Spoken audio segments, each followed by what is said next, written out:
Hey, what's happening, Nation? It's Joku. We're jumping into that Raiders-Chargers game tonight. I know a lot of these preview shows can be a little bit repetitive, no disrespect to all the content creators out there, but I wanted to try something new, bring something a little bit original, break it down by positional group, see who gets the advantage, and then put the final score out there. Let me know what you guys think about this. I thought it was a really cool idea. If you want to see more of these moving forward, let me know. If not, we'll just go back to the old style of just kind of breaking down the game. But I thought doing it position by position, just being as unbiased as possible, I thought would be a good time, and then putting the final score out there at the end. Be sure to hit me up in the comment section. Let me know your thoughts. Let me know where you think I was right or where I was wrong. Definitely let me know what you think the final score is going to be.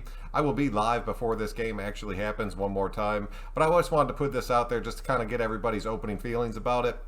If you are new to the channel, if you think about subscribing, I really would appreciate that. But we're not going to waste too much time. We're going to go ahead and jump straight into this. We're going to start off with Derek Carr versus Justin Herbert. This is honestly a pretty good matchup. Justin Herbert is the 4th ranked in the NFL as far as passing yards go right now, but he is facing the #1 quarterback in the NFL right now, and our boy Derek Carr. I really think this is going to be a good matchup. I think you're going to see this ball aired out a hell of a lot in this game, but with the way that these offenses have been working and with the way both these teams are clicking, obviously the advantage to this one is going to the #1 quarterback in the NFL, DC. Go ahead and move that check mark to where it needs to be. DC. All right, let's keep pushing forward. We'll jump into the running backs. They have Austin Eckler and they have Roundtree. We are waiting to see if Josh Jacobs is going to play in this game. If not, we're going to have Drake and Barber again. If Josh Jacobs plays in this game, then yes, I believe we do have the advantage in the running game. If Josh Jacobs does not play in this game, Austin Eckler is a freaking beast, and he is huge in their passing game. He's ultimately the 3rd wide receiver on that team, as well as an extremely shifty halfback. Since Josh Jacobs is such a big question mark at this point, we have to go ahead and give the advantage to the Chargers. I know this one kind of sucks, and I know I'm probably going to catch some shit for that. But besides last week, our running game hasn't exactly been stellar. I'm really hoping Josh Jacobs can play, but I don't want to see him rush it and get on the field. I think if he does play, it's going to be extremely limited. But we have not activated Jalen Richard from the IR, so it's looking more and more like he's going to end up being that 4th back for us. But as of right now, we have to give the advantage to the Chargers in this room, which kind of sucks. Josh, man, get healthy and get back on the field. Go ahead and move this check up to the wrong side of the damn screen. Moving on to the wide receiver room, they have Keenan Allen and Mike Williams. Mike Williams is playing insanely good this season. His stats are off the damn charts. He's outplaying Keenan Allen right now, which is something that you rarely see with this Chargers team, but he's 100% healthy, and he has had that very few times throughout his career. These two guys honestly scare the shit out of me. It's going to be a true test for our cornerbacks and our safeties.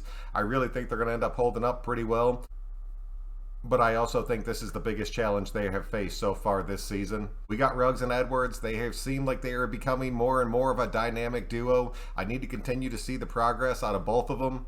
I think the outside wide receivers in this game on both sides of the ball are going to have a major impact in this game. When you get into that slot receiver spot, they got Guyton, we got Renfrow. We definitely win that, like 110%. Renfrow has been out of his freaking mind this year. But the wide receiver rooms as a whole, I'm going to give the advantage to the Chargers. Check mark going up to the wrong side of the screen. Moving on to that tight end room, they got Jared Cook and they have Donald Parham. We have possibly the best tight end room in football. Jared Cook is definitely a big part of their offense. He has definitely also taken a step back over the past couple seasons. But shit, Darren Waller is one of the best tight ends in football. Foster is one of the better tight ends in football. I don't care if Carrier and Bowers were starting this game. I would still give the advantage to the Raiders on this. Our tight end room is legitimately elite, and I have no problem saying that at all. Definite advantage Raiders. Check mark going to the right side of the screen this time. Just a real quick honorable mention at that fullback position. Gabe Nabers versus Alec Ingold in a one-on-one competition. Ingold wins 100% of the time. Let's keep rolling into that offensive line. The Chargers honestly have a pretty solid offensive line, except for their right tackle, Storr Norton, who has allowed more pressures onto Herbert than any other right tackle in football. I really think Mad Max is going to feast in this game, or whoever's in that rotation on that right side. I think we should be able to get a hell of a lot of pressure in this game. I think Gus Bradley's going to have to mix it up, bring a few different blitzing looks. and really get into Herbert's head. I do not think we will have an issue doing that. I think he knows exactly how this Chargers offense works. That is a definite advantage for us going into this game. And then Andre James has been showing some worries. He has a lot of people kind of scratching their heads right now. I still have not lost faith in that kid. He is definitely the weakest link on our offensive line as it stands right now. Just like Storm Norton is the weakest link on the Chargers offensive line right now. But I really think our offensive line at this point is still trying to come together. They're still trying to gel. I think it will happen. I think they're going to hold up well enough throughout this game to kind of give us a little bit of an advantage and at least give Carr enough time to get that ball out of his hands. But it has allowed Carr to put up some crazy good numbers. And honestly, last week it allowed us to open up the running game a pretty good bit. I'm going to go ahead and give the advantage to the Raiders for our offensive line, just for the simple fact I think Storm Norton is going to be crying by the end of this Chargers game, and I think that's going to be one of the major factors as far as us winning this game. Let me move this over real quick. All right, let's go ahead and push into the defensive side of the ball. We'll start with the defensive line.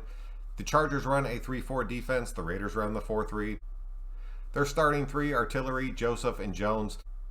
Linval Joseph pretty much speaks for himself. He is one of the better nose tackles in the league. That man can wreck some games, but have an opportunity to if Andre James cannot get his shit together.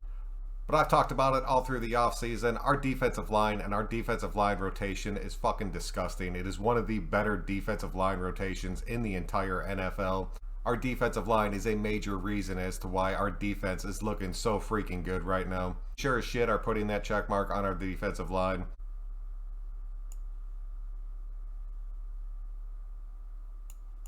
Moving on to that linebacker room, this is another one I was really torn about. The Chargers honestly have a really solid ass linebacker core. And I understand that Perryman and KJ Wright and Littleton have stepped up their games tremendously. Perryman's been looking like a damn superstar. KJ Wright, I'm honestly a little bit worried about in this game. And Littleton, I just want to continue to see him progress in Gus Bradley's system. But if you look at the Chargers side of the ball, now that they've shifted to the 3-4 defense, it allows Bosa to be able to stand up and play that will linebacker spot. And then they got Kenneth Murray Jr. and they have White playing those inside spots. Kazir White is a damn solid linebacker in the NFL. As far as the starting linebackers go, I really think it is kind of a wash, but when you start getting into the depth of these linebacker rooms, especially with how banged up we are, because we're not going to have Morrow, we're not going to have White. I think I confused some people with my video the other day, and I think they thought that those two were coming back way faster than they actually are going to be. I just really wanted to hear from you guys to see what you thought would happen once they both were activated again. I think White honestly will be back before Morrow, but either way, we do not have them for this game. I'm going to have to give, simply based on the depth at that position, I'm going to have to give the nod to the Chargers. But I think both of these defenses are in for a very long night come Monday. Let me move this over real quick. But into the corners, they got Chris Harris Jr., they got Michael Davis. They have Asante Samuel as their third. Harris Jr. is questionable for this game, but all signs are pointing to him playing. Their secondary as a whole is pretty legit. But just looking at it from the cornerback standpoint, which kind of sucks because our cornerbacks are completely bagged up right now. Trayvon Mullen is questionable for this game. Nate Hobbs is questionable for this game. With the way this defense has been playing, I have to give the nod to our cornerbacks. They have been playing lights out throughout this season. Let me shift this over real quick.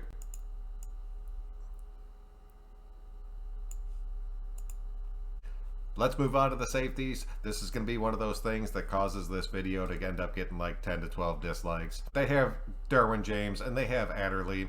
And honestly, in my opinion, Derwin James, when healthy, is arguably one of the best strong safeties in football. I don't think there's too many people that could argue with that. And Adderley will smack the shit out of you coming across playing that free safety position. Plus, he's damn good in coverage. But as far as the starting safeties go, James and Adderley are one of the better combos in the NFL. And it sucks to say that because they're in the AFC West, but you have to look at this shit honestly. And those two dudes are damn good. Moving over to our side of the ball, Abram has been playing a hell of a lot better this year.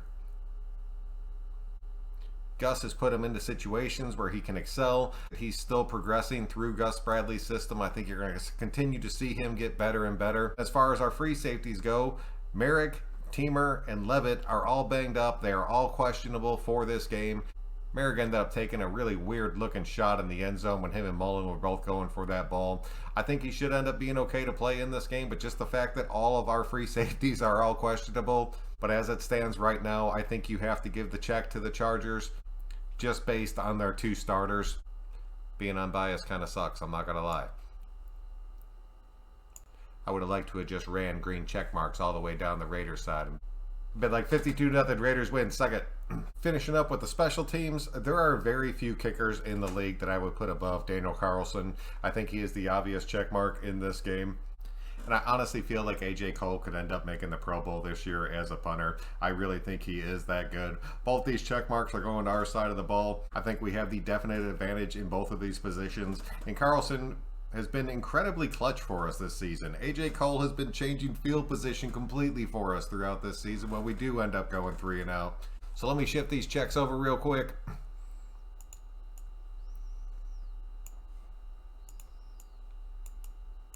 There you have it. I really think we have the advantage in this game. I know they have the advantage in some key positions that could really turn the tide of a game, but I think overall we should end up being able to come out of Monday night 4-0 after beating 4 AFC teams.